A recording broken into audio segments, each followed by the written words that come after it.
said if she stayed with me, she'd end up coming in here every night for the rest of her life like these sad old fuckers, drinking herself to death, wondering what the hell happened.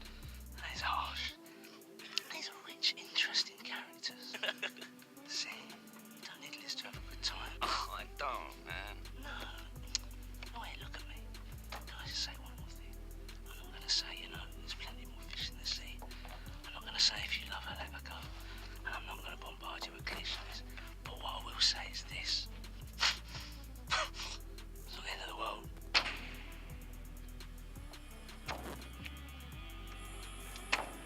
Ladies, gentlemen, and motherfucking racist pieces in between. Yo, this is your motherfucking boy. Yo, Dick. Yo, Dirty Spick. Yo, Ne'er-Do-Well. Motherfucking so Papo again. With another episode of the I'm Black, He's Mexican podcast.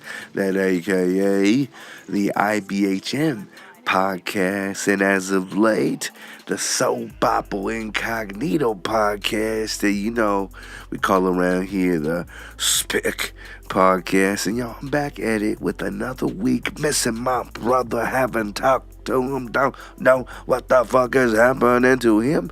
But I'm very positive, and I'm very sure that we're going to be getting back to you as soon as possible. And if ever or whenever you don't see the S.P.i.C on the titles, then you probably know what you're getting into. So hallelujah for when that day comes. But this week has been just like any other, mixed full of shit beyond belief, if you could believe it. Now, and just like when you interact with someone, you can kind of more or less tell, what you're about to get yourself into or what you're kind of dealing with.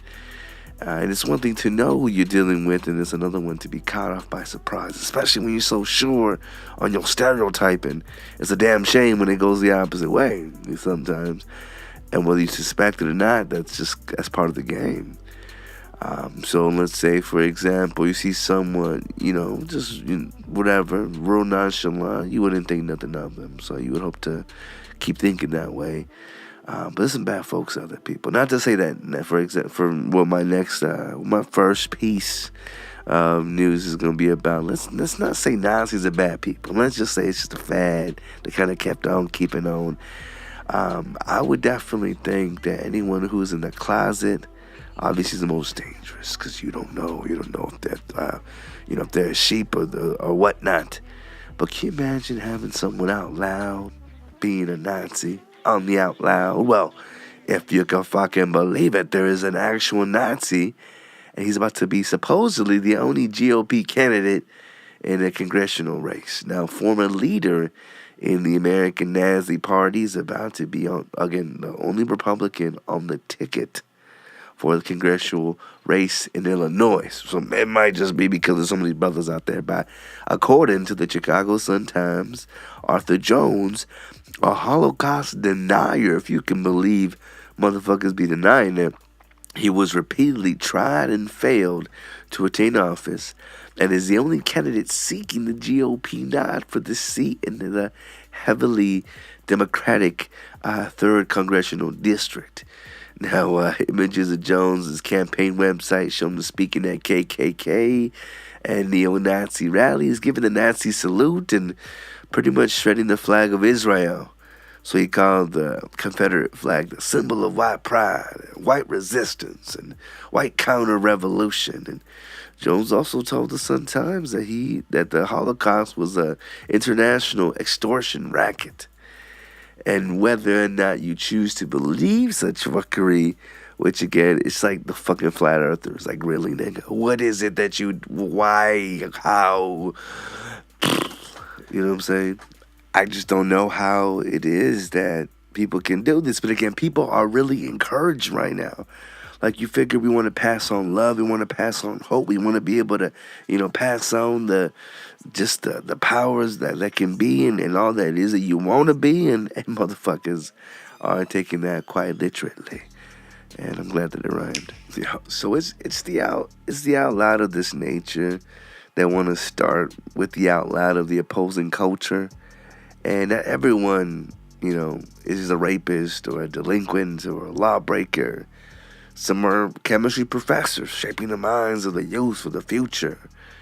Well, not for too much longer, at least, because ICE, they've been capturing, they've been rounding motherfuckers up.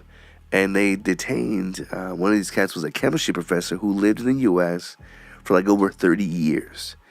And supporters of the Kansas chemistry instructor actually hope immigration officials will be lenient because, again, he has lived in the United States for 30 years without any problems. He has a family. Mr. Syed Ahmed Jamal was arrested in front of his yard in Lawrence, Kansas back in January as he walked his 7th grade daughter to school.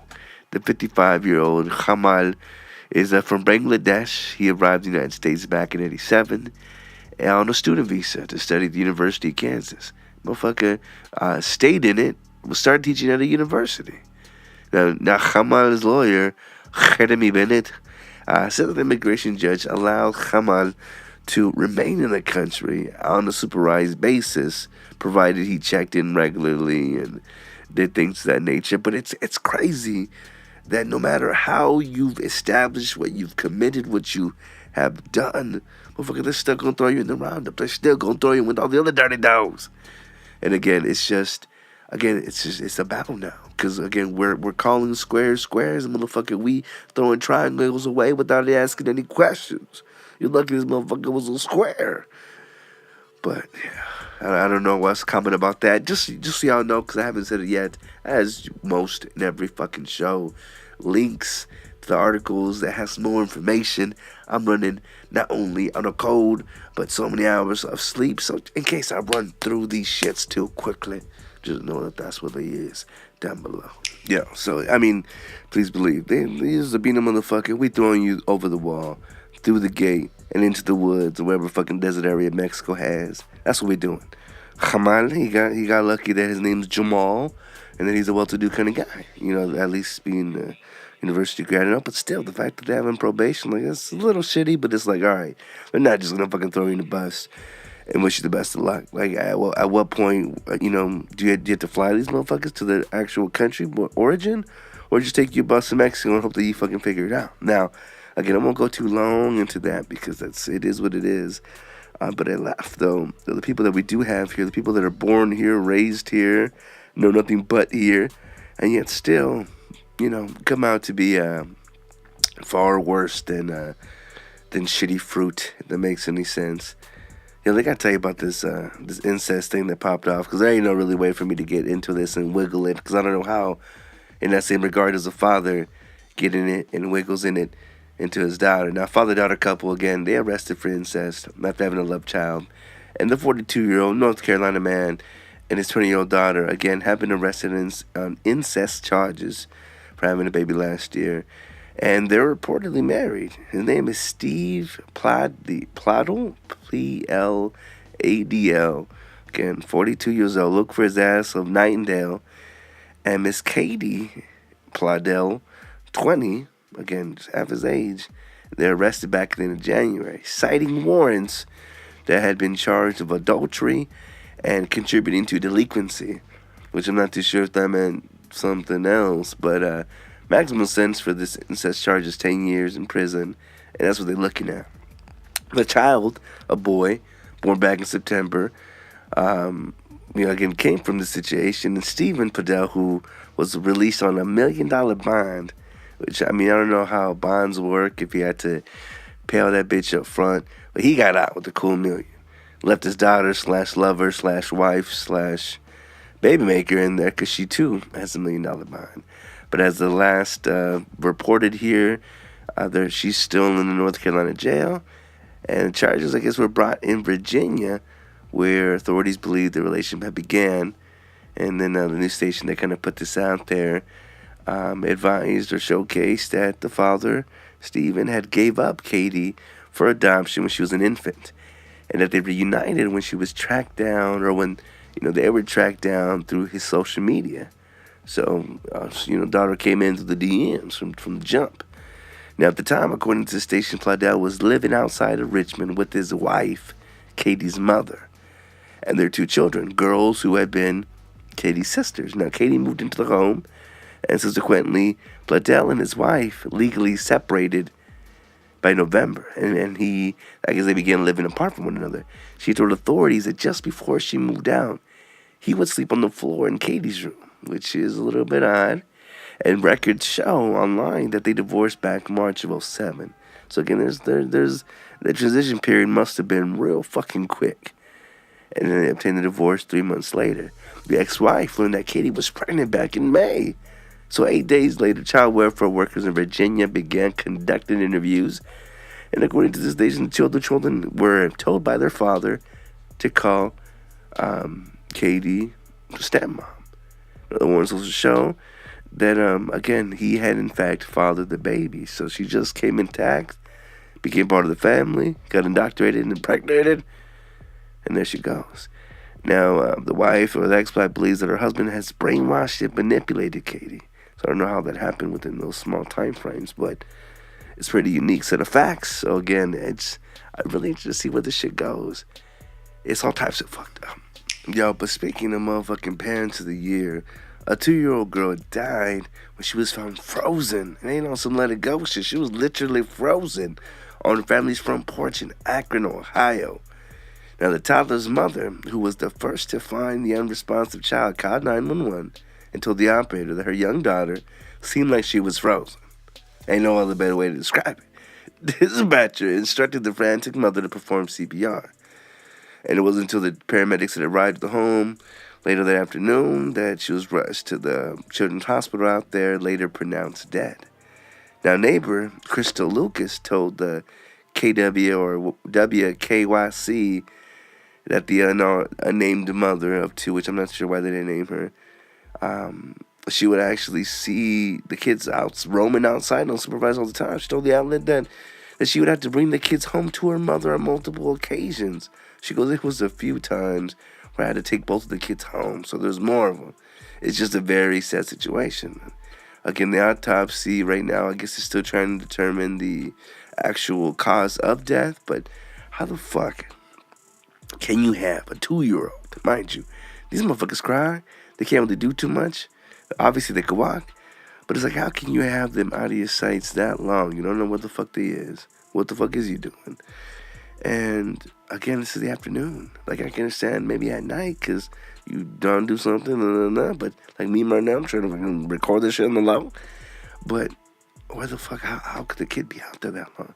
And it's so funny, because then when I try to encourage for the kids to be able to be independent and walk themselves to the fucking, to the park, I get bullshit, because next to that goddamn park is a real shady looking apartment complex that, always has baby kids running around.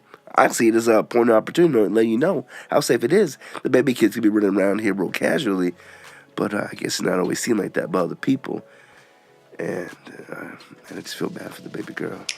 Speaking of 2-year-olds, and this is pretty fucked up, Starbucks is sued after a 2-year-old customer allegedly drank a barista's blood.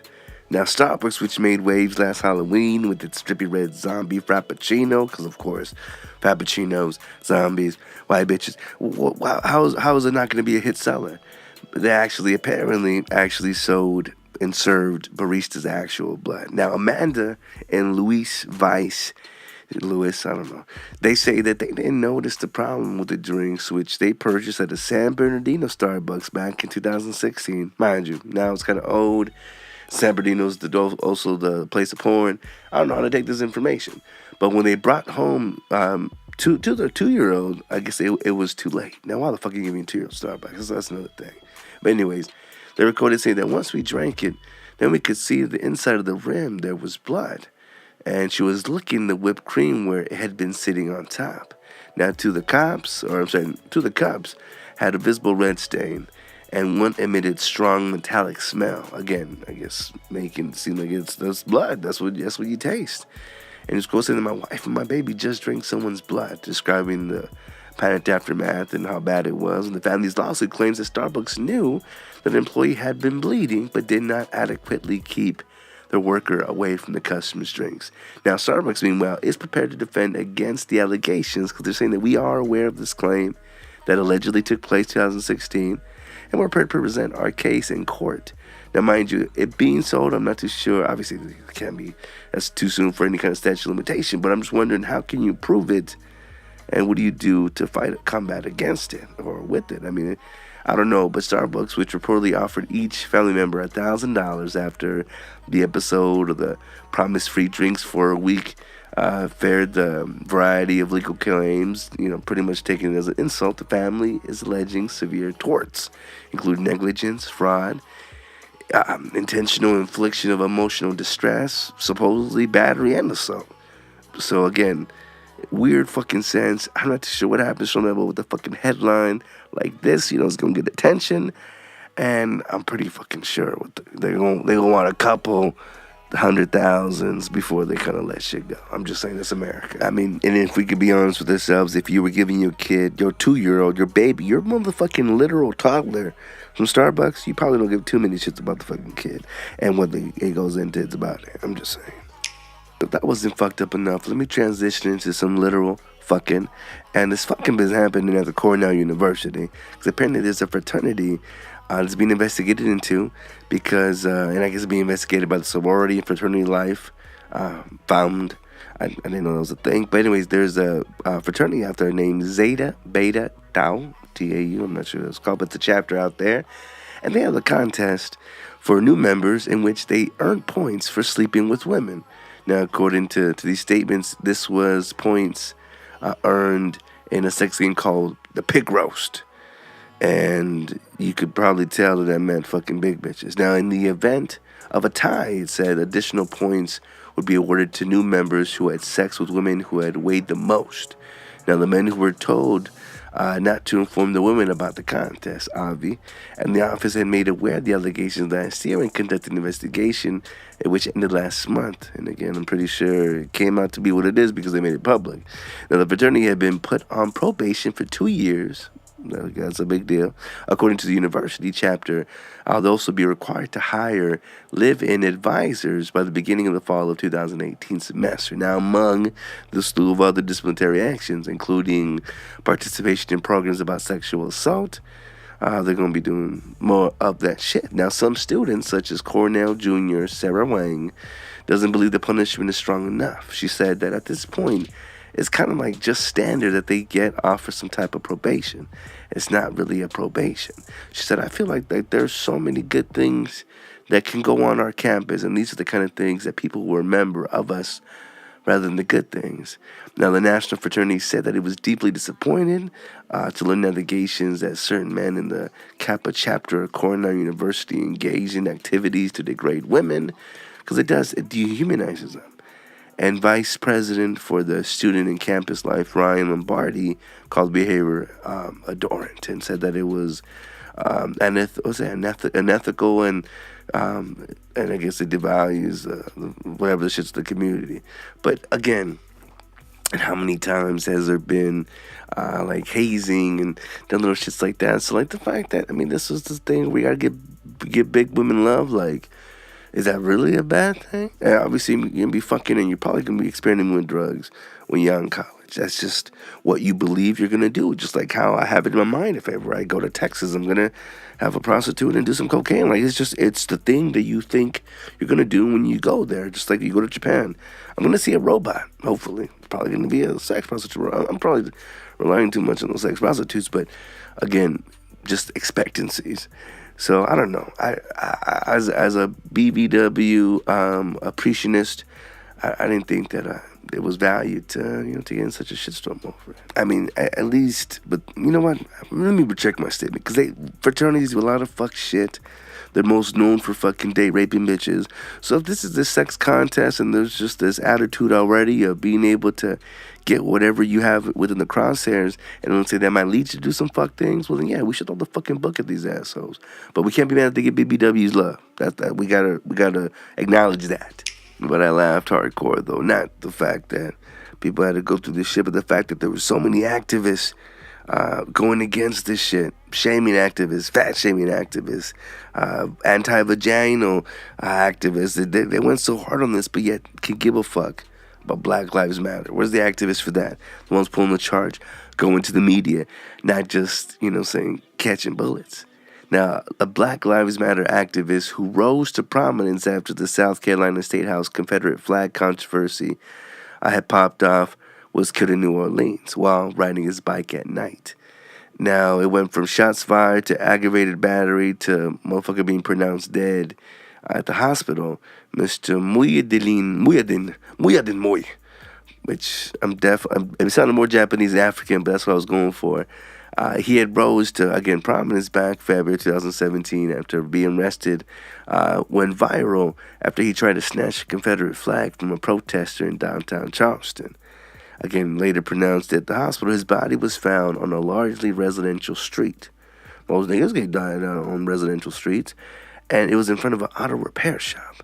His mountain bike is, its right side was covered in blood.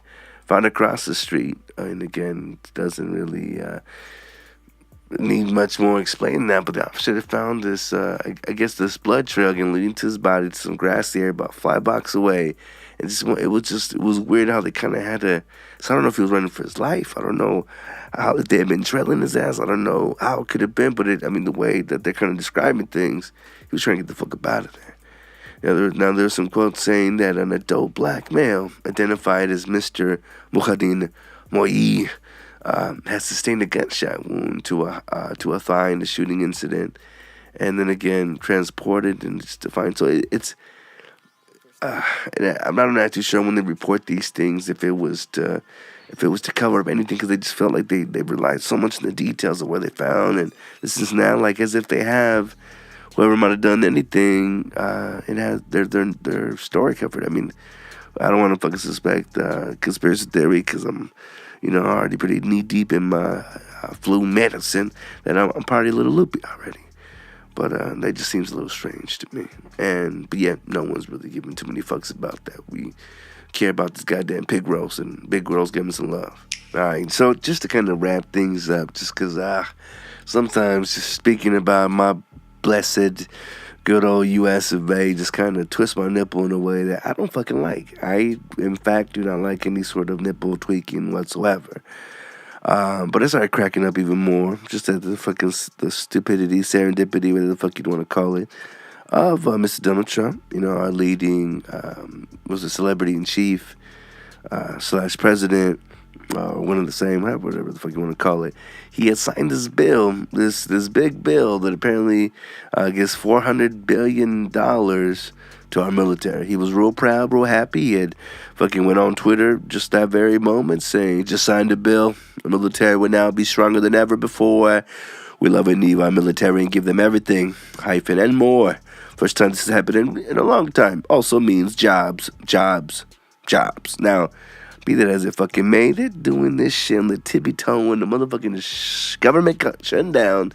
And I don't know what the fuck that means, because that just means they can't pass shit. But if they're not passing shit yet, and they're going around this fucking jerk and circ things because it's so unbalanced, and we're, trying to rob Peter to pay Paul, and then want to call it something else, and we end up getting an argument, it's ridiculous. And again, if y'all don't catch any of this, I'm just maybe not explaining it too well because there's a lot more details in it, but I'm just going to give you the quick headline, just give you the quick little shits because that's all that it is. It's just all fucking fluff. It's all to fucking distract the son of a bitch that is the U.S. news for the week, so I thank y'all so much for listening. I just moved this big motherfucker around the world. I don't know if y'all ever seen Pirates of the Caribbean. I know that I had a really close homie who said he sucked Johnny Chapstick, but that's not the point. I don't know if you ever seen these shits and things that they do and all the overtaking and the Captain Philip Morris. I'm not too sure if that's the same thing or that's just an actual gay movie.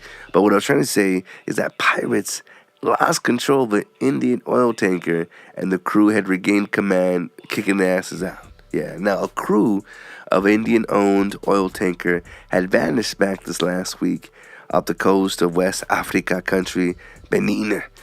And apparently, in this whatever long voyage, I'm not too sure how long it fucking takes them, you're on a goddamn boat, had regained control of the ship after it was hijacked by pirates. And the vessel's management company had acknowledged of what had happened. Now, Anglo-Eastern Ship Management said that Marine Express tanker with 22 Indian nationals on board was hijacked by pirates back at the very beginning of February. And it had been back under command of the captain and its crew. They said that all the crew members are reported to be safe and well, and the cargo is intact. We thank you all for your well wishes and yada yada. The company said the crew members were safe and well, and the cargo of damn near 14,000 tons of gasoline remained on board. That's a lot of gas. Whether on some apocalypse shit, that is worth a lot. Now, a complete investigation will be carried out into the hijacking, and of course, they want to express their gratitude to the captain and crews and all those that were courageous enough to survive. But I just want to know, like, what were the fucking details? Were these some kind of, like, Suwandan motherfuckers that came in trying to, mark these niggas out? Because we have seen situations like that. And, again, it kind of becomes a stereotype. And I forget what fucking Tom Hanks movie it was where he played a fucking a captain. And that's, but he does fucking biopics so fucking much. It's kind of hard to keep up with that brother. And God bless him. For it, because I remember him doing that goofy ass shit in the movie Big, but that was the shit when I was little, so don't get it twisted. Yeah, I can't believe how long they had to been battling for, duking it out for. There was no word of murders or tossing motherfuckers over, but what happened? Motherfucker doesn't jump on board, try to take over. You guys win over, and then y'all end up fucking, cruising it back to shore. Some shit popped off. What the fuck happened? Give us the details. That shit's exciting. Because I don't be believing fucking Johnny Depp's ass. I'm sorry, just don't. So whether or not you want to believe, common beliefs, that's good for you. Some would say it's the same shit about biblical sort of things, but hey, I feel like it was meant for a purpose, made for a reason, definitely blessed and inspired. Some factual shit's just people don't want to fucking take. They don't want to believe it. They, not to say that all stereotypes are true, but when DNA showcases, certain evidence, motherfuckers they're more prone to. Well, apparently someone called Cheddar Man showcased that DNA showing early Britain, and I guess one of the older skeletons that they had found, showing that they were actually dark skinned. Yes. Cutting-edge scientific analysts show that motherfuckers from Britain about 10,000 years ago actually had dark brown skin and blue eyes. Researchers from London's Natural History Museum extracted DNA from Mr. Cheddarman, I don't fucking know, but it's Britain's oldest complete skeleton, which again was discovered back in 1903. And University College London researchers had again came to the analysis with facial reconstruction. And it underlines the fact that the lighter skin characteristics of modern Europeans is relatively recent phenomenon. Talking about recent, takes a minute for motherfuckers to evolve. So no prehistoric Britain of this age had previously had their genome analyzed. As such, the analysts provided valuable new insights into the first people to resettle Britain after the last ice age. So they're saying that this man has like a blueprint, or is like a blueprint for what a human would have and containing the nuclei of its cells. And again, this is a big fucking deal. So I don't know exactly where this would tie in with being of the African descent, because I don't know where we went from being, lack of a better word, some sand niggers, and then popping off into some jolly old tea and trumpet type motherfuckers. And I know she had to get raw before it got cozy, as what brings us into our cozy, world this is. And mind you, that could just be from a first world perspective, but still. So, I don't know, it's interesting. So, it's another fucking thing to get white folks mad, because, why the fuck not? So, as much as we go back and forth about where the first peoples comes from, it's funny how kind of always comes back to having dark skin tone. Like, why are we so mad about that? So, we got a skin tone. All right, well, now let's trace the bitch to this fucking location. Okay, well then, so, motherfucking flip-floppers. That's all I got to bitch about. Flip-floppers. And I guess the same popped off in Bermuda, kind of, somewhat, in some fucking way. Because Bermuda had been the first nation in the world to legalize gay marriage and then immediately repeal it. Now, Bermuda Governor John Rankin had approved the repeal, outlawing same-sex marriage for the island, a British territory that is self-governing. Now, the island's Supreme Court ruled last year that such marriages must be recognized, though the measure approved by the legislation back last September allowed only domestic partnerships instead of same-sex marriages. So again, Does that just, can you just, I don't know what the fuck that means. And the vote came after a non-binding referendum in 2016 where majorities voted against same-sex marriage. Now, Reagan, not an elected by the people of Bermuda, whose prime minister is Edward David Kirk, and again, a rather British fucking diplomat. Now, he gave assent to the bill process similar to Queen Elizabeth II's laws back in the UK. Now, despite LGBT activists' hopes that the colonial governance structure would stop its effort to repeal the rights, international human rights groups such as the LGBT-focused human rights campaigns had condemned. I'm saying it's just unconscionably ripped away from the right of loving those and which that they love.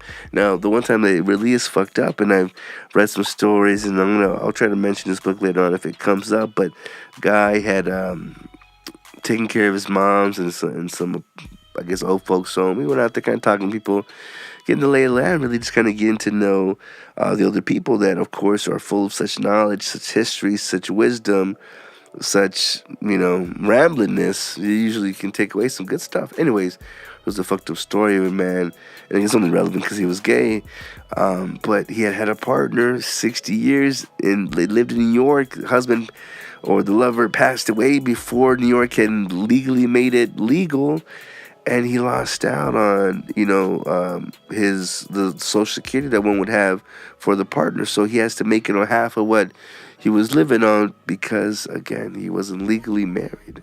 And there's just so many benefits that when people not only rely on, because you're relying on your partner, your team, your group, and to lose that, the one beneficial thing when you do make shit legal is that, you get this thing that you have to pay into. Like, Lord would know if we ever get the chance, and I'm referring to my generation, be able to reap the reward of, Medicare, or not Medicare, but Social Security.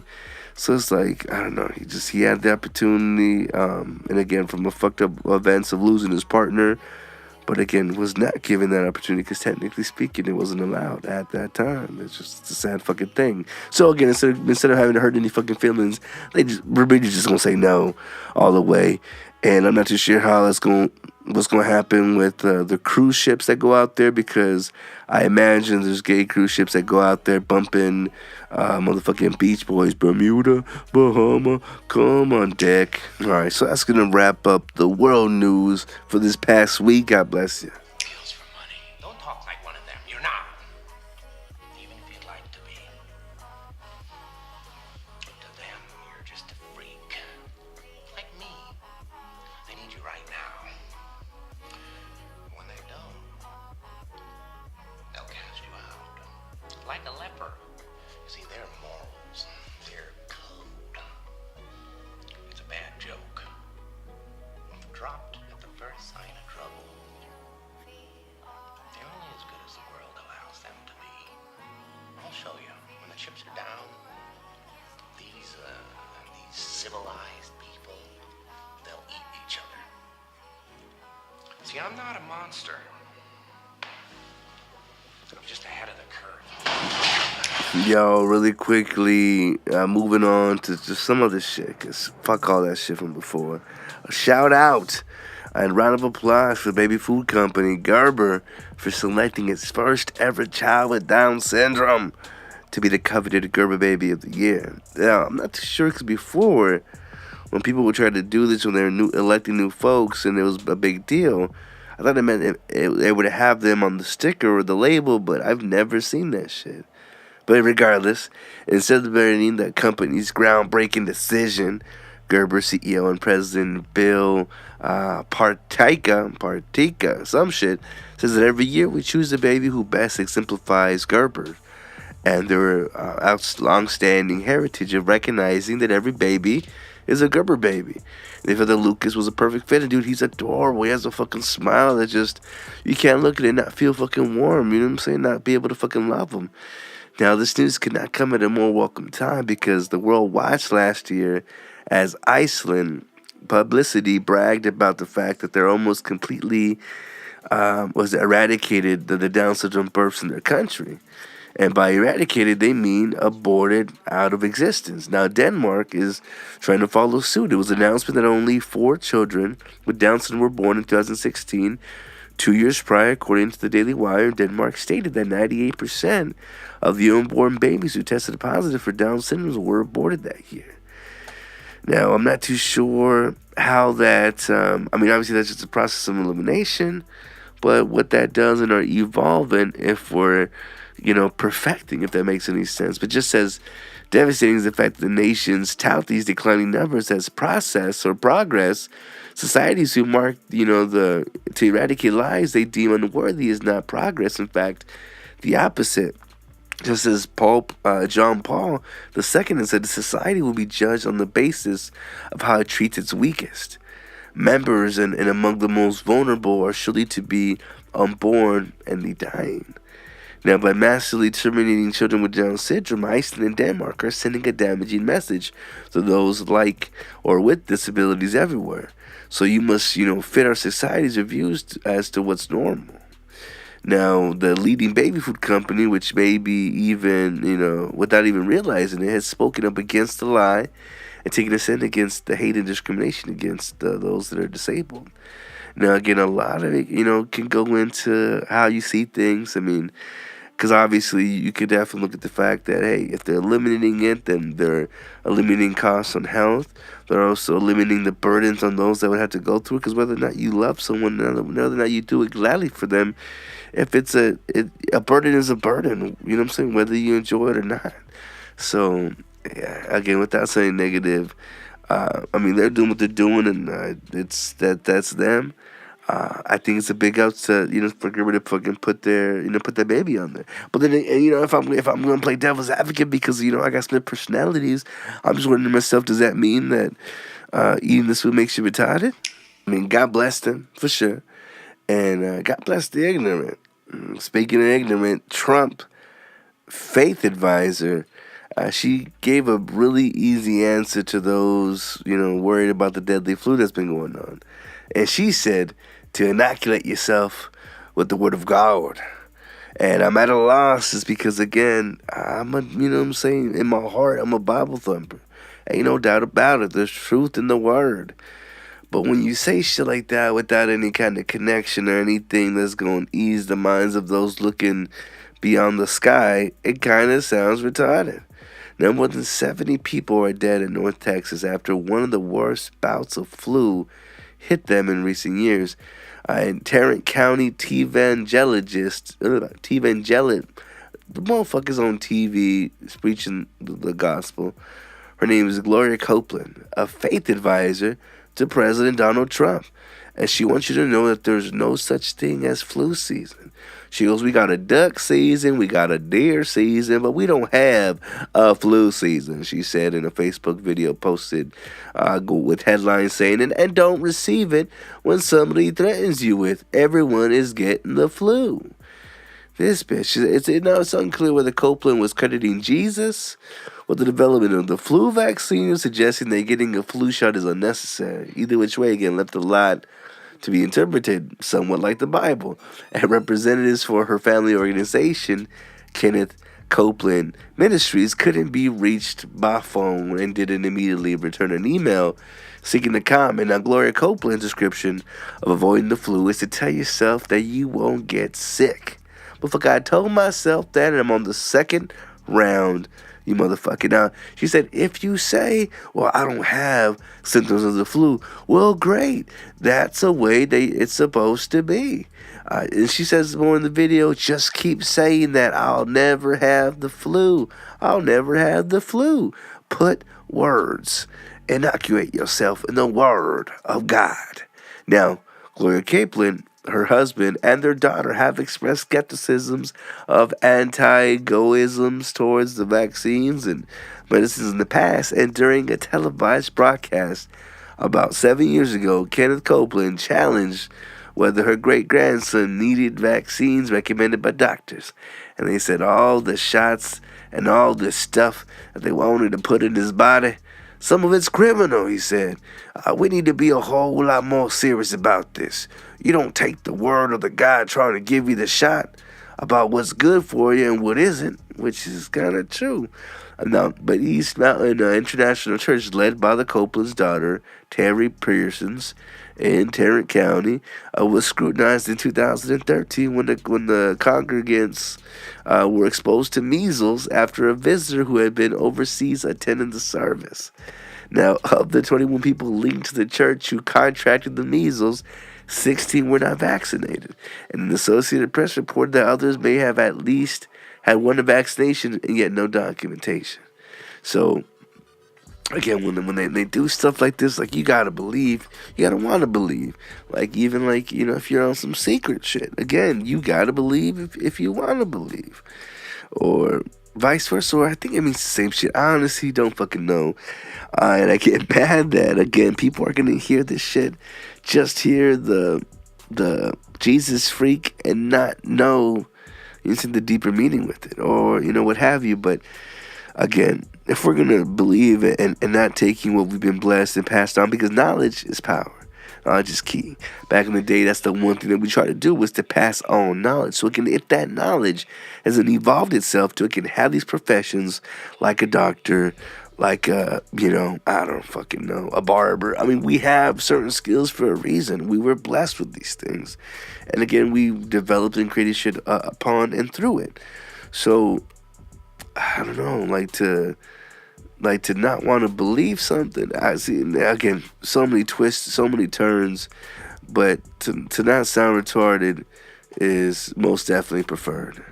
But on a fucking, nicer note, we found out that herpes infection rates are dropping down among young Americans. And safer sex practices may be the reason why. As if it's too fucking difficult to put on a goddamn condom. Now, they're saying that roughly 12% of adults were infected with genital herpes, which HSV2, back between 2015 and 2016, and then down 18% from 1999 in the year 2000. Now, new government report also found that the same promising trend has been seen HSV1, and again, it's a form of herpes that causes sores around the mouth and lips. Now, sometimes they're called fever blisters, sometimes they're called cold sores, but 48% of Americans had the condition, in the past 2 years. Again, dropping 59% since the beginning of the millennium. So, whether or not we want to believe that there's just less hoisms going on, or motherfuckers are finally strapping on, I mean, there's just so many reasons to not get yourself in this sort of trouble. But when you wild and free, so you do what you gotta do, and I think that that drama that just happened because you probably figured the world was gonna fucking end, and because it didn't, and we ended up having to get some medication to isolate the situation. Then we decided to behave ourselves much more betterly. But yeah, I don't know what could be the cause of that, but any good news is good news, right? I mean, that's if you want to believe it. And I will fucking say ignorance truly is blessed or blind, because other motherfuckers that can see just a little bit are able to inch their way to the door. And they shitting on people in the process. Now, you heard of motherfuckers like Dr. Love and I think some other cat that was trying to be a pretend doctor, but there was another fake doctor who was suspended or suspected of infecting at least 33 people with HIV. These motherfuckers giving people the AIDS. He's doing what they did to motherfucking Eazy-E. Now, again, at least 33 people have been tested positive for HIV in North India after a fake doctor had allegedly used a tainted needle while treated them. Police in Bengaluru, in the state of Uttar Pradesh, arrested Rajendra Yadav, who again allegedly passed himself off as a doctor. He visited his patients on foot or by bicycle at their homes, and he also provided medication. I mean, it sounds like he'd be the one, right? Yadav used to treat the range of conditions for just a few cents, citing that overburdened health systems, that it was too expensive for most Indians, he's just being a good guy. But suspicions of this malpractice were raised back in November when health officials detected an alarming number of patients from the same area testing positive for HIV. So like you wonder, like, these all the fucking and somehow we got some hair on. How can that should be possible? And I'm wondering what the rates are of it being there normally. Because I don't imagine there being too many fucking Trojan fucking, you know what I'm saying, vending machines out there. But again, I don't really know how that shit works. I know it can be done so many different effects. But shit like that has to be fucking scary. Because you come to a doctor and we give so much trust. There was this is relevant because she was a Muslim. This is really cute little Muslim comedian. I can't believe I forget her name, but I'll try to put this on the video if y'all watching. And she made a joke about, I guess having guy buddies and the buddies talking about how much work they had to put in to get into the bitch's pants. And they asked her, like, what's the most work that someone had to do to get into your pants? And just being the adorable little witch that she was, she had said, well, I guess my gynecologist, he had to go through 10 years of med school, so he definitely deserves it. And I say, fuck yeah. I'm too allowed. Anyways, just to kind of wrap things up, with all this information that goes out there, it does have an effect on how we react, how we respond, the shit that we do, the shit that alarms. And widespread media coverage may have actually contributed to a 10% increase in suicides following Robin Williams' highly publicized death, according to a new study. Now, in the 4 months after Williams' death by suicide happened back in August of 2014, CDC data revealed that there was 18,690 deaths by suicide in the U.S., significantly more than the 16,849 suicides that the past data had revealed in the trends in its period. Now, when you look at the data, it says that you didn't need statistics to see that something happened. And again, whether or not it was just a core audience based in 2000 that they want to live without them, I mean, again, it had some effect one way or another. In the study among the first examined impact celebrity suicide in the U.S., and I guess there was a paper back in 96 advising the same kind of trend when Nirvana's lead singer Kurt Cobain had passed away 2 years earlier. They had realized that there was this fucking spike and shit. So again, it's hard not to be able to keep those informed without worrying about the aftershock, what would happen. And it's shit like this where we probably can't fucking be told that there's extraterrestrial creatures out there that are far advanced and, you know what I'm saying, that are coming in and out, taking little shits that come, maybe having some kind of butterfly effect of a ripple. And this is why movie codes aren't exactly what they're supposed to be. I mean, there's just so many shits and it's exhausting. Man, God bless us in whatever form that God is. This is going to do it for your health news of the week. God bless y'all. Yo, Black Panther. It doesn't even hit theaters for another motherfucking week.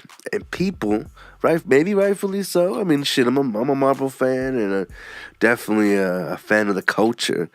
But people aren't expressing just how important the movie is to them. I don't know how. But the film, which has already broken advanced ticket sale records, is currently sitting at a perfect Rotten Tomato score. More like 98, but still damn near. And it's not just the next installment of the Marvel Cinematic Universe. It's a cultural turning point for many. Now, it's starring Chadwick Boseman as the titular Black Panther and directed by Ryan Coogler.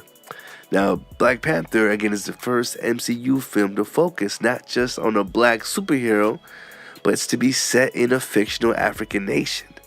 Now, it's to be made by a predominantly black cast and crew, and it's said to be unlike anything seen before in the superhero genre. Now, if y'all seen the music video for Kendrick Lamar's Something in the Stars, whatever the lead single is for that record, for the album, for the soundtrack, you can sense that already in that, which kind of excited me without a doubt.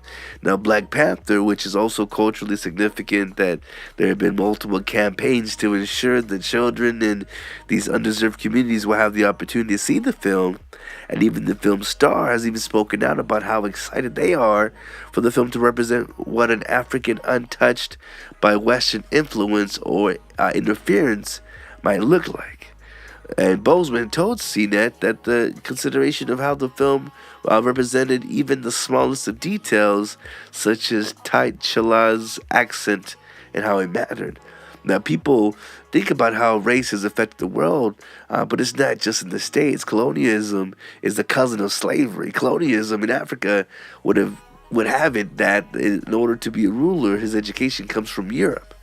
And he wanted to be completely sure, or wanted to make completely sure that, we did not convey that idea, because that would counter to everything that Wakanda is about. Now, with such hope and anticipation pinned to the Black Panther, Black Girl Nerds took to Twitter and they asked fans to share hashtag what Black Panther means to me, and the responses were powerful. I'm going to go into some of them. Some put on there, when I was a kid, movies and TV shows were full of black characters that were pimps, drug dealers, and slaves. Even Black Lightning from the Super Friends was lame. And that's a new show that's out right now. And T. Chala, or I don't know how you say his name, is a king, a genius, and a badass superhero. Respect to that.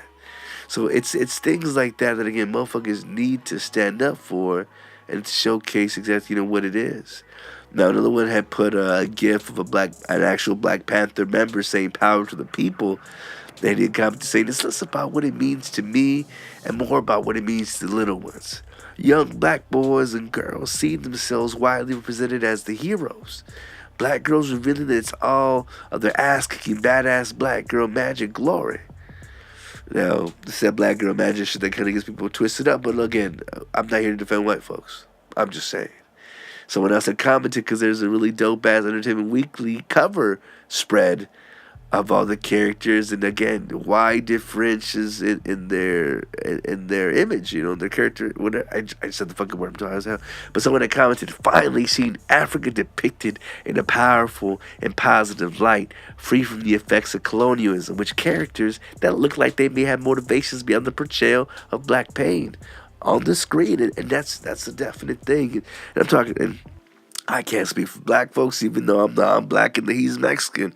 But most certainly, I mean, you gotta understand when this, just if you always see a nigga with the gun or speaking ignorantly or just being outlandish, and whatever other set stereotypes that annoy you or they see most often, that's what we have framed in our mind. That literally gets passed down by kid, and that's why that dumb little fucking had.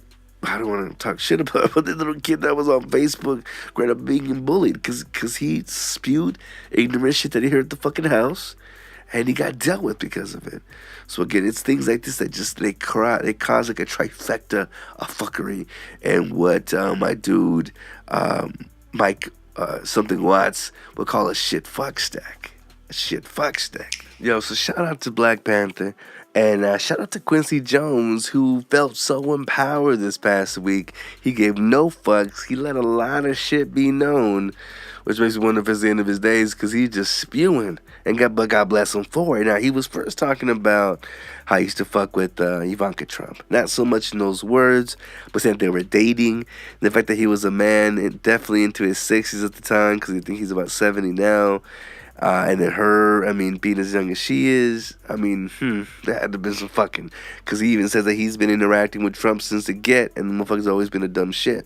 So again, there's some consistency with the stories. Anyway, so as he's talking, I'm not sure how this shit came up in conversation, but he threw out there that Marlon Brando, the motherfucker from... what was it? A Streetcar Named Desire.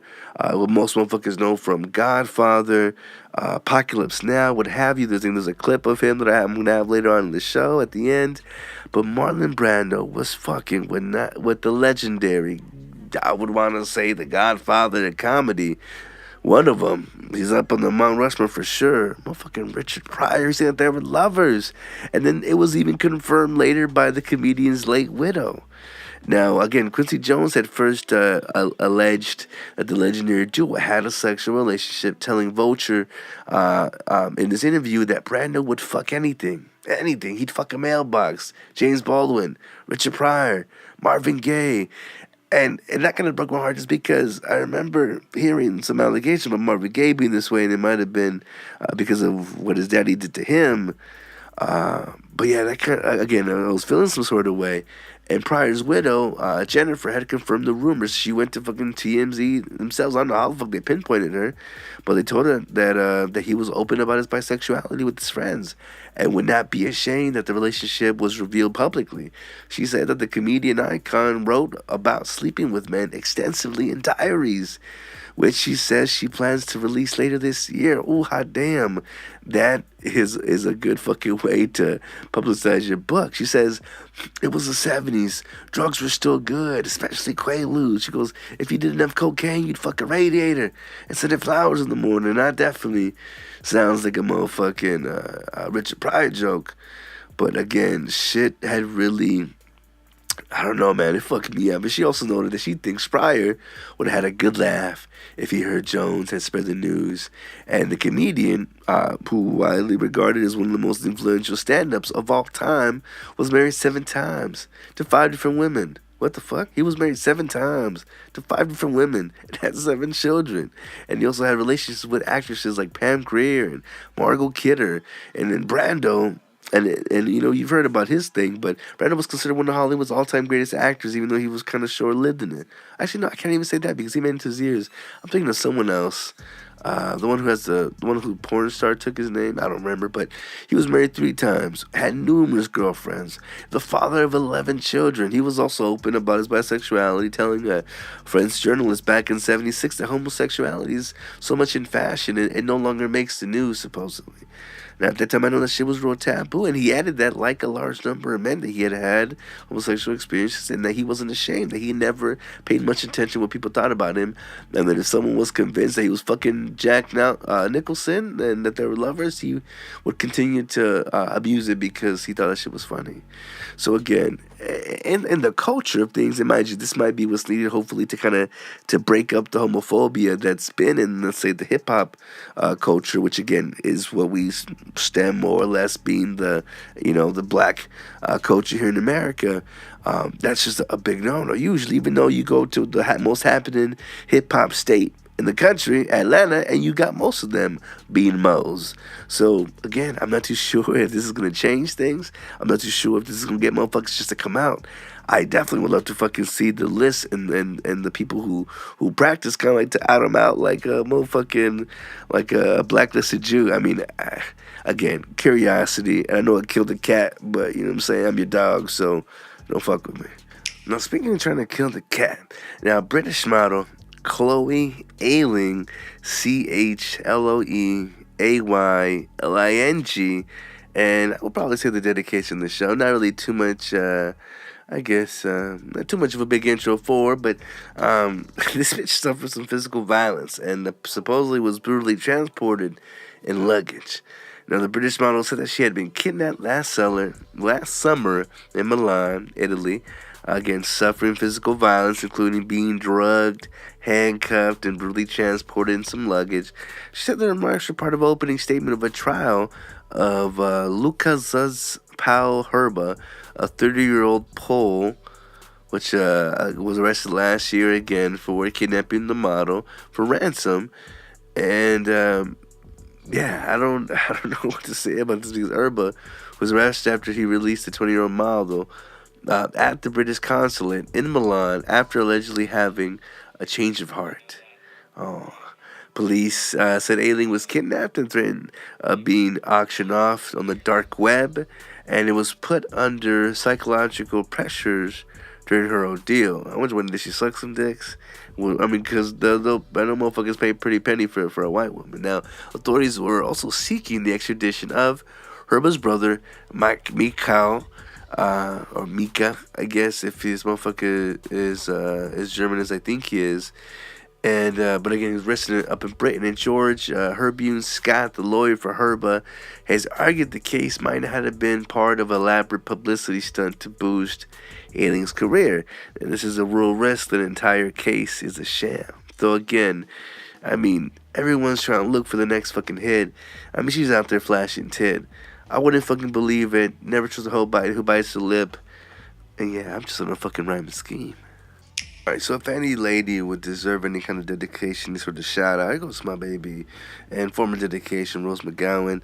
God bless her and God bless the situation that she's been popping off in. Now, her ex-manager apparently died by suicide, and her family is slamming McGowan and Harvey Weinstein due to it. Now, Jill Messick, Rose McGowan's former manager, died of suicide at the age of 50.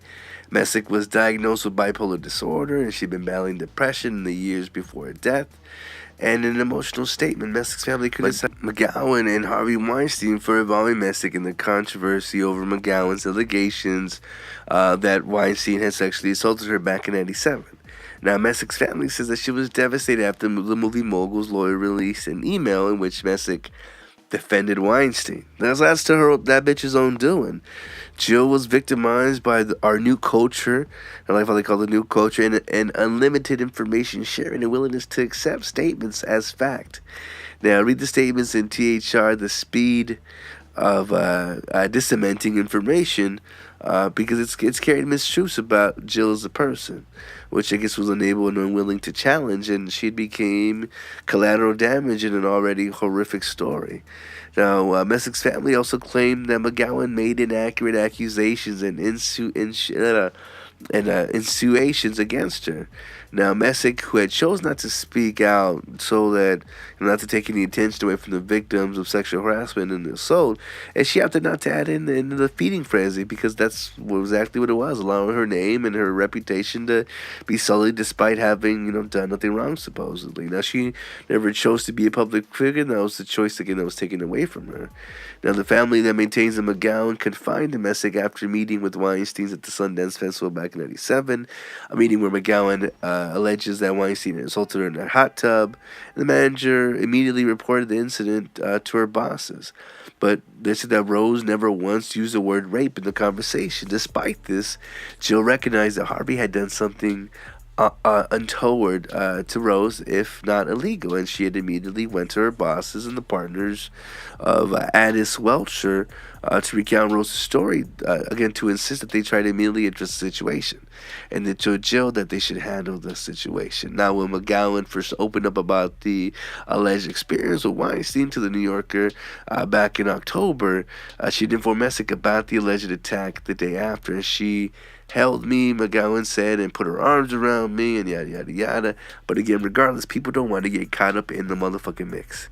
Without sounding like a fucked up douche, especially, because you gotta think about it, especially if he had such tout over women, giving it up to get it parts, there's women that haven't said shit, because again, they knew what they were doing.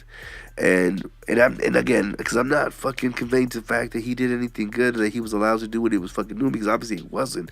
If it was against someone's will, and and you're kind of putting someone in desperate situations. But again, if others went for it, and again that was their intention, that's what they wanted, or not wanted, but at least understood, and again was able to make it through. Like, I'm wondering, does that change things? And again, it's a heavy fucking subject that no one wants to be on the negative end of. Nobody wants to say that, okay, that they, that they approve of such shit, because that's, no, obviously not. Rape is not okay. But again, if it was a mutual understanding of shits, that's the part that, again, he's not drugging bitches. He's not pulling a Cosby. But then again, if Dave Chappelle taught me anything, that motherfucker rapes, but he also saves. So I'm left with my hands up in the air, y'all. And this most definitely concludes entertainment news of the past week here. God bless y'all, and thank y'all so much. So for those of y'all who have definitely been just, again, bear victim to the injustices that have been going on, I know it took a while, but let me tell y'all people, ginger people are finally going to get their own emoji, courtesy of the 2018 release from the Unicode Costurum. I don't fucking know, but it's the emoji 11.0 set, and it's now fixed and final, which means that software makers like Apple, Google, and Microsoft can start designing their own artwork to match the guidance set in the official documentation. I didn't know there was an emoji law, but 157 new emojis would join the already 2,066 existing Unicode shits. Now, the Emojipedia has put together a video, and I'll have the link into the show notes, showcasing motherfucking full breadth of new emojis to come this year, which includes a wide selection of superhero variants, bald and curly heads to go with the red heads, an expansion of just a whole mass of shit. Again, why the fuck this was necessary? Why this was on headlines, like as if to fucking bring a new happy day. Science and tech for you. All right, so again, along the same lines, treading through the technology's new updates, Intel has made smart glasses that look fucking normal. You don't gotta look like you're a goddamn Dragon Ball Z character. I forget what they're called. The motherfuckers that roll Vegeta. I don't think they were all Saiyans, but you know, I'm talking about the fucking little visor shits, Google Vision, whatever the fuck. The most important parts of Intel's new Bont smart glasses are the pieces that were left out. Now, there's no camera to creep people out. There's no button to push, no gesture area to swipe, no glowing LCD screen, no weird arm floating in front of the lenses, no speaker, no microphone, at least for now. And from the outside, the Bont glasses look just like eyeglasses. And when you're wearing them, you see a stream of information that you would look like, on a screen. But it's actually being projected into your retina. Holy fuck. Now, the prototype that this person wore back in the server said they felt virtually indistinguishable. So from regular glasses. So again, you couldn't fucking tell. And I probably definitely mispronounced the word. But they come, I guess, in several styles. They work with prescriptions and they can be worn comfortably all day. Now, apart from the little teeny red glimmer that occasionally is visible in the right lens, people around you might not even know that you're wearing smart glasses. Like Google Glass did 5 years ago, Vont will launch an early access program for developers later this year. But Intel's goals are different from them of Google's, because instead of trying to convince us that we could change our lives for a head-worn display, Intel's trying to change the head-worn display to fit our lives. Now, Google Glass and glass holes that came with it gave head-worn displays a bad reputation. HoloLens from Microsoft among them, a full high-end AR experience that literally puts a Windows PC in your head. Now, Magic Leap puts an entire computer in your hip, plus its headset is set goggles to look like, you belong in a motherfucking Vin Diesel movie. And being a big pun fan, I don't mind that part. But we live in a world where our watches have LTE, and our phones can turn our faces onto bouncing cartoon characters in motherfucking real time. So you'd expect a successful pair of smart glasses to provide similar wonders, right? Because every gadget these days has more and more. But with Vont, Intel is betting on less. So I guess, again, wow. I mean, I'm going to have links to articles in the show notes. Y'all check it out. It's fucking mad interesting. I'm scared for the future. I'm waiting for that fucking barcode on the back of the neck. I already have a tattoo there, so good luck to you. But yeah, that's technology. Yo, and it's forever motherfucking advancing. Yo, we actually got to a point, again, look in the articles for the links. Into the show notes, but we have self-healing electronic skin now, and it lets amputees sense temperature and pressure on those prosthetic limbs. Now, biomedicine just took another leap forward. The University of Colorado Boulder scientists created a so-called electric skin. Of course, they call it an e-skin for short. And the e-skin is a thin, semi-transparent material that can act like your own skin through measuring temperatures, pressures, humidity, airflow, all that shit. And the new material, which was detailed in a study published through the Science Advances, but talk about how we can make better prosthetics to improve safety of robots and the future aid development of other biomedical devices. Now, there's a quote saying this was quite broad applications in a sense to enable sensation of otherwise passive systems. Now, again, in my mind, I'm thinking to myself, well, shit, if I got a fucking bio leg, do I really want to fucking feel pain on it? Hell no. I want to be able to, muscle through and be able to be fucking the indestructible fucking RoboCop that I would figure I turned myself into. But obviously, you got to imagine that those who, go through this, they miss that feeling. Just how I'm pretty sure if you can't fuck and you fuck before, you're gonna miss that feeling if you can't do that. So understandably, you want to be able to feel like a fucking regular human being instead of some fucking cyborg, which I totally get. And this is very gnarly. This is so big, so of an epic leap. I mean, you can't fucking say that that robots can't have fucking feelings if we're able to cause harm in such a way. Because I'd figure if you could feel warmth, could you not feel a third-degree burn? So again, I don't know how deep the rabbit hole goes, but there's a lot of science behind this, a lot of words I cannot pronunciate. So again, I leave you a link to the article so you can check it out if you haven't already. Good gosh, I'm out.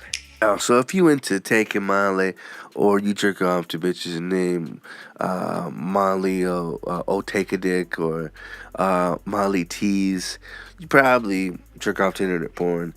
And Pornhub is saying that it's gonna ban quote unquote deep fake AI edited videos. Now, if you thought of AI generated fake porn, aka deep fakes, disturbing, we're not the only one, and Pornhub has informed Motherboard that it will ban videos that use machine learning to superimpose face on porn actors. Now, the company forbids any non-consensual content, and this certainly qualifies, but more often than not, the face's owner didn't get permission, and Pornhub is put in the same level as revenge porn. Now, whether or not the company can completely put a stop to is another matter. The Motherboard said that it's found dozens of AI-based porn videos on the site, which many of which were explicitly labeled as deep fake and mentioned celebrities. Now, it would be difficult to completely eliminate these user-uploaded clips, just as the many game and TV studios whose content is misused along the same lines, aka fucking especially Overwatch. I'm trying to find a tracer one, but I don't know. Anyways, but it's unclear, or it is clear there's some room for improvements. I'm just wondering though, does this also mean the porn that makes motherfuckers look like little babies? Because again, that's some fuck shit. If you're gonna, start with fucking protecting Scarlett Johansson, which not to say who gives a fuck, but honestly, who gives a fuck? Let's get to it on the real. Yeah, and I don't want to put this shit into the entertainment news aspect because of my dude being in the line of technology, some nerdisms, and maybe fellow understanders, I don't know, but the co-creator of Counter-Strike and this very prominent fucking first-person playing game on the PC that I think eventually got to Xbox. Anyways, he apparently, allegedly, hired a 16-year-old prostitute. And that's kind of getting added to the stereotype of nerdy motherfuckers having to pay for pussy. But the co-creator, again, of this very popular game called Counter-Strike, had been arrested back in Seattle for allegedly paying to have sex with an underage girl. Now, whether or not he paid because she paid her because she was underage, that doesn't seem to be the case. But Jess Cliffy, Cliffe, 36, was charged with sexually exploiting a minor, in this case a 16-year-old girl. Now, police allege that Cliffy paid the teenager, identified only by her initials AC, $300 an hour for 3 separate hour-long sessions after meeting via a seekingarrangement.com website, and the teenager told the police that he had also recorded her during sex without her consent. I wonder if this is what really fucking pissed her off. Now, according to police, Cliff had told officers that he believed that she was 23 years old, and the teenager also said that she wasn't sure. I guess she said that she wasn't sure that he knew she was 16, which again, then does he have to be in trouble? So again, I don't know how the fuck that shit works, but Valve, the video game company that owns Counter-Strike, suspended Cliff right at the jump until further notice. And on the news, the initial arrest was made public. Again, they hop right to it. Now, Valve acquired the game from Cliff and his co-creator, Min Lee, back in 2000, and Cliff has worked on several Valve titles since then. Now, Mr. Cliff is surprised by the allegations and charges, but again, he has fully cooperated with police investigations, providing any and all information that had been requested of him. Now, apparently Cliff had allegedly picked the girl up, drove her to her house, drive her over to his house, and then they'd have sex. And they communicated via the texting app called Snapchat.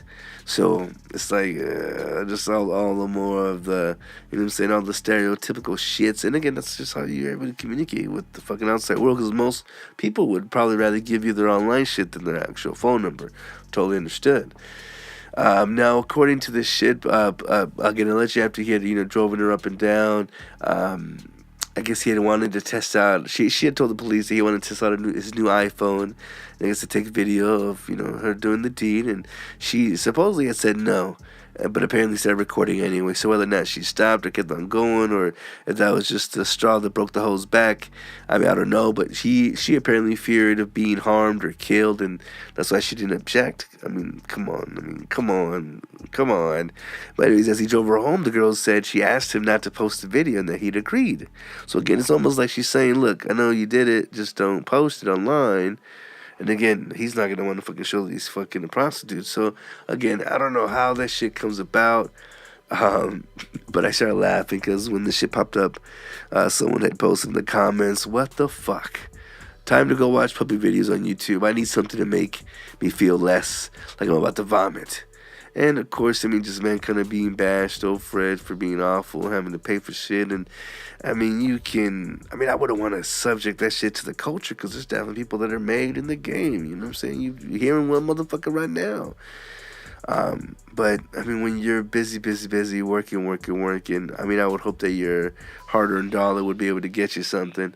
But obviously, it's not right that, you know what I'm saying, he was dipping into the underage bank. But then again, this is something that's happening through the internet. So obviously, you're tricked and bamboozled, and it's easy to happen. And this is and again, this might sound wrong, might sound gutter, but this is definitely why prostitution just needs to be legalized. So again, there could be someone that's checking paperwork, that's checking documentation, that's making sure this bitch has a fucking 401k, make sure that she has some kind of fucking healthcare plan. Like, there needs to be rules and regulations. I don't fucking know how to say it. God bless y'all. God bless my dude Elon Musk. Yo, a red car for a red planet. Then this news is coming in from a motherfucking red state. Now, that's kind of what Elon Musk was hoping for when he launched his own motherfucking Tesla Roadster on SpaceX's first Falcon Heavy rocket, which they're saying is just the most badass fucking rockets to be used out here, and is headed for an orbit that might have extended out to the orbit of Mars. But this car, it turns out, is taking a detour through an asteroid belt, which I fucking love to see how it fucking takes on this shit, because it's like a goddamn Star Wars movie. And Musk Roadster and its mannequin driver, dubbed Starman, launched into space from NASA's Kennedy Space Center in Cape Canaveral, whatever the fuck, Florida, as a mass simulator aboard SpaceX's Falcon Heavy test flight. Now, the launch was a huge success, and leaving only the fate of SpaceX's Starman and the Roadster up in the air, or now in the galaxy, however you want to rephrase it. But now, with the car and the mannequin attached to the Falcon's Heavy second stage, survive an experimental 6-hour coast phase through what would end through Earth's radiation-flooded Van Allen belts. Now, and with an engine burned by the second stage after the coast goes in, as planned, and sending the Roadster out into the orbit of Mars. I mean, what the fuck's going to happen? It's just mad exciting. And then the late updates, they're just talking about the third burn being successful. So again, I don't know exactly how these scientific shits pop up, but we got a motherfucking mannequin named Starman in the motherfucking space, floating through the goddamn Mars belt, and shit could not be any more, The reason why it's just kind of geeking out is because until now, the only other planets ever discovered sat within the boundaries of the Milky Way. And for the first time ever, astrophysicists, whatever the fuck they're called, have found a population of planets just beyond the edge of the galaxy. Now, an exoplanet is one of the in which orbits a star outside of our solar system, and more than 3,500 of these have been found within the Milky Way. So, using the telescopes like the planet-hunting Kepler Space Telescope, these newly discovered extragalactic planets, however, sit some 3.8 billion years away. So again, I don't know how the fuck we can see this shit, and how we can see these reflections, but could this be because of the fucking black hole that was shitting out things? Because how the fuck did we see this before? It's the same thing. But anyways, Zinyu Day and Eduardo Guerras from the University of Oklahoma have used a technique called microlensing, among others, to find the extremely distant objects. Now, the results were published in the Astrophysical Journal, again giving you all the scientific speak and honk of what this shit arises. But an exo world first is definitely what it is, and the strange effect called the microlensing, again, in which large objects expand and magnify light from the objects behind them, it gave the scientists a window into the planet population. So again, this is an example of how beautiful the techniques of analysis and extragalactic microlensing could be. again, it being so fucking far away, it's like, I mean, well, it's good to know it's out there, but it's like, damn, could you imagine if we can fucking harness black holes the way I'm pretty fucking sure all the motherfuckers out there can use these things as fucking time warps and, checkpoints or shortcuts or whatever the fuck. Like, that's gnarly. And I don't know what else to say about that. I'm ready to high. This shit's overwhelming. Yo, so again, technology. We see what's going on. It's showing us a greater future. It's also letting us know how shit can be coming to a pretty fucking quick end. Now they're saying that by 2050, our sun is expected to be unusually cool. And what scientists have termed grand minimum, a particularly low point in what otherwise is a steady 11-year cycle, saying that over this cycle, the sun's tremendous heat races and rests. So at its high point, the nuclear fusion at the sun's core forces more magnetic loops high into boiling atmospheres, ejecting more ultraviolet radiation and generating sunspots and flares. Now, when it's quiet, the sun's surface goes calm.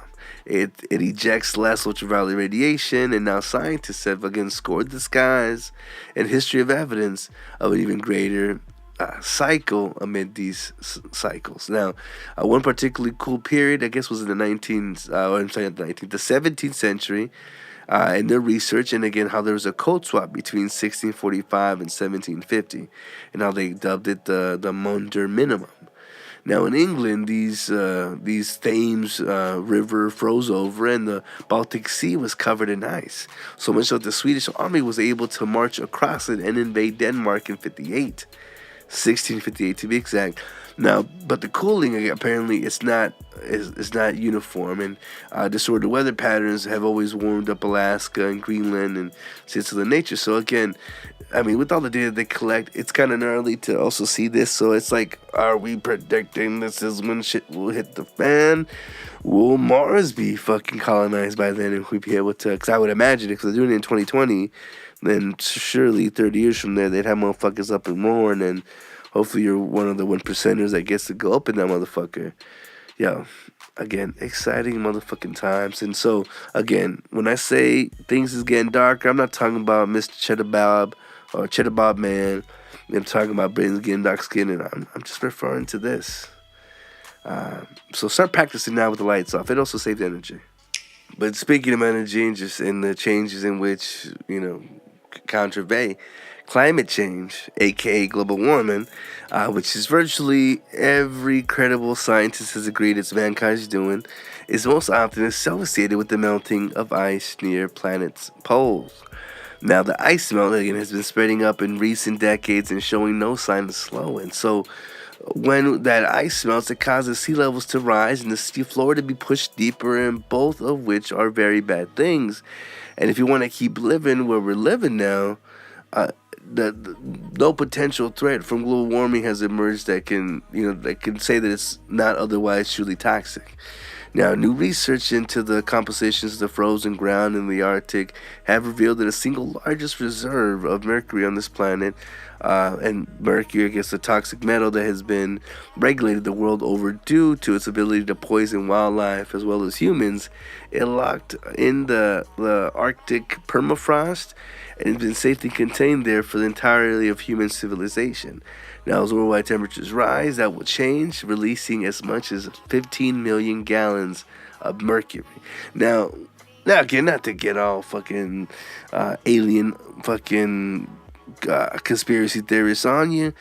Imagine if that was just one of our fucking main resources. We're seeing that we're fucking up, so we're kind of amping up this shit. I wonder if that would make our brothers or relatives from out in the deeper parts of space want to come and want to have those sort of things. Could they, and will they bless us with, some kind of a new feature or new skill or new technology? I want to fucking say tune in next week, but who the fuck knows if I'm going to figure that out, or if I'm going to see y'all again. Well, not see y'all, and at least talk to y'all, be with y'all.